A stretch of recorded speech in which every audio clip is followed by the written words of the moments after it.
Intergestion vous présente la revue de presse de Jean-Pierre Corbel.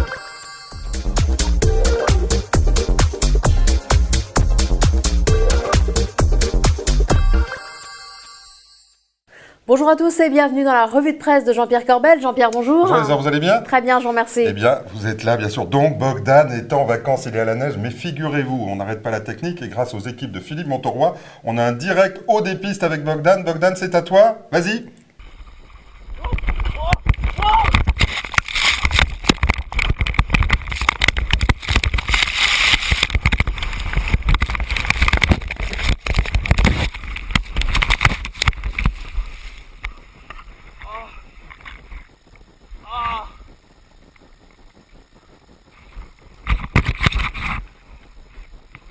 Aïe, oula, je crois qu'il s'est relevé, donc tout va bien, on prendra quand même de ces nouvelles à la fin de cette revue.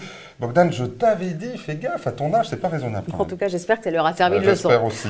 Bon, maintenant, passons aux choses sérieuses. Quoi de neuf dans l'actualité cette semaine? Vous l'avez vu, notre président, c'est le nouvel ami des entrepreneurs, Isor, effectivement. Et a priori, ça n'est quand même pas gagné. Regardez cet article dans Challenge. Tous les indicateurs de l'attractivité sont au rouge avec des flux d'investissements étrangers qui s'effondrent. Et pour une raison simple, la rentabilité des capitaux après impôt dans notre pays s'effondre aussi. Et par rapport à ses concurrents européens, c'est pas ça. Regardez notamment la remontée spectaculaire de l'Espagne. Eh bien, nous, Isor, nous sommes les bons derniers, figurez-vous. Pourtant, le discours du gouvernement, lui, est plutôt positivisme. Alors, le président, il est positif, mais le gouvernement, il semble plutôt désaccordé. En tout cas, on a trouvé des images. Ce sont deux ministres qui étaient sur la côte ouest, vous savez, lors du voyage aux USA, et lors du déjeuner avec la high-tech, notamment avec le patron de Google, on pensait qu'ils allaient parler fiscalité. Écoutez, ils n'ont pas l'air d'accord. Le sujet a été abordé. Ce sujet n'a pas été abordé. Mais c'est pas un sujet qu'on a esquivé, M. Cohen. Mais c'était pas le sujet, c'était pas le sujet. Alors, effectivement, on a l'impression qu'ils n'étaient pas ensemble. Hein.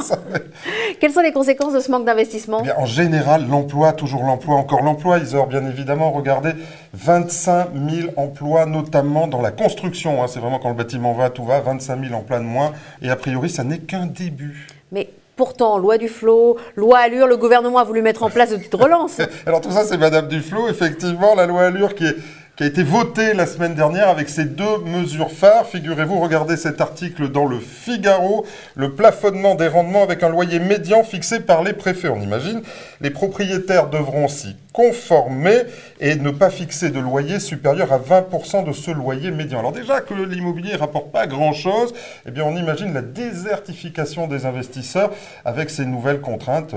C'est pas joué. Hein. Oui, mais la garantie universelle des loyers, ça c'était aussi Mme Duflot, non? La GUL. Oui. Qu'est-ce qu'elle a, ma GUL? Enfin, effectivement, alors ça, Madame Duflot a dû y renoncer à la garantie universelle des loyers.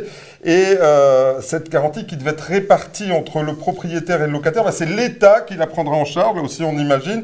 Et les propriétaires auront le choix entre faire appel à ce nouvel organisme d'État qui gérera donc la GUL et continuer à prendre des cautions. Alors on imagine bien les propriétaires qui auront le choix entre aller voir l'État avec des paperasses, des délais, des questionnaires et des contrôles, ou prendre une caution comme avant, ils disent oh, je crois qu'il n'y aura pas photo et ça va continuer, c'est un coup d'épée dans l'eau. Mais alors vous pensez donc que l'investissement immobilier va se retracter? Eh bien écoutez, regardez cet article dans l'Expansion, effectivement. Les mises en chantier d'habitat collectif sont orientées significativement à la baisse et les investisseurs boudent l'investissement locatif. Le malaise est là et on continue à favoriser l'investissement en province où l'offre est surabondante, effectivement, et le taux de vacances de plus en plus important. On a pris un exemple, regardez, c'est le maire de Besançon qui est interrogé sur le sujet, il n'est pas très à l'aise, je dois dire. Il n'y a pas de logement vacant ici. C'est-à-dire, il y a très peu. Combien? Je n'ai pas le chiffre en tête. D'accord. Mais c'est bizarre. Pourquoi est-ce que dans les chiffres que vous publiez, on voit que la vacance augmente, elle est de 6% en 2009, elle est de 10% en 2012. C'est-à-dire qu'elle a augmenté de 4 points, ce qui fait partie des records. Ouais. Bon. Non? Mais alors, expliquez-moi donc, pourquoi continuer à favoriser la défiscalisation immobilière, où finalement, il n'y a plus de besoin, alors qu'il y a des endroits où il y a de la demande, comme par exemple en Ile-de-France? Alors, vous avez tout compris, juste avec votre question, Isor. En fait, c'est simple, on marche sur la tête, et écoutez cet expert, lui, il va vous expliquer. On ne peut pas dire on arrête tout, parce qu'on va réduire mécaniquement les ventes des promoteurs quasiment de moitié, donc ils vont arrêter de construire.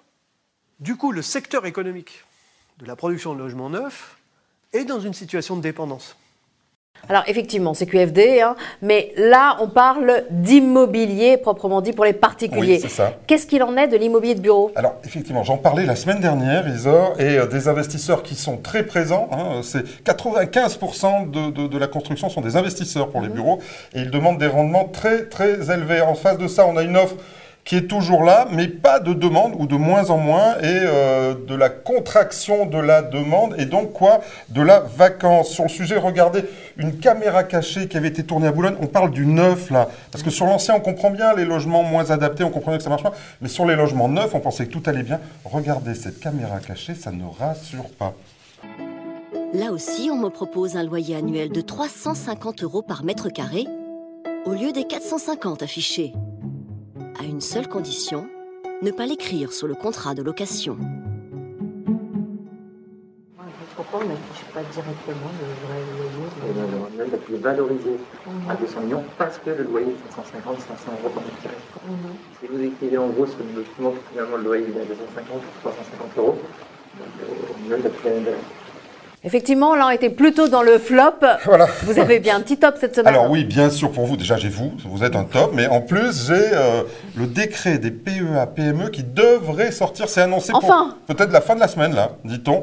Et alors, le top, c'est, regardez cet article du Point, il y a déjà des fonds PEA, PME, et sur le podium year to date, comme on dit, c'est-à-dire depuis le début de l'année, year to date, c'est notre jargon, regardez, le podium est squatté par des sociétés entrepreneuriale distribuée principalement chez les CGPI, avec Keren Finance sur la première marche, une performance impressionnante, suivie par Amiral Gestion, Sextant PEA, et la nouvelle star DNCA Finance. Chapeau bas donc aux sociétés entrepreneuriales, on est très heureux quand ce sont eux qui gagnent.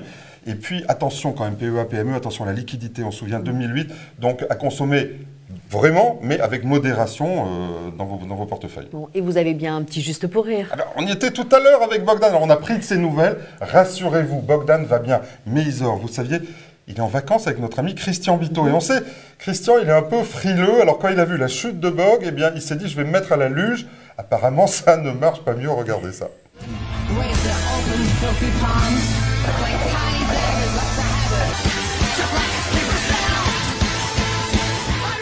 Christian, si tu nous entends, fais attention aussi à toi quand même. Absolument.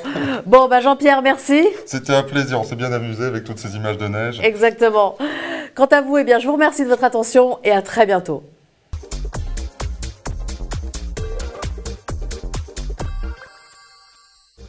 La revue de presse de Jean-Pierre Corbel vous a été présentée par Intergestion.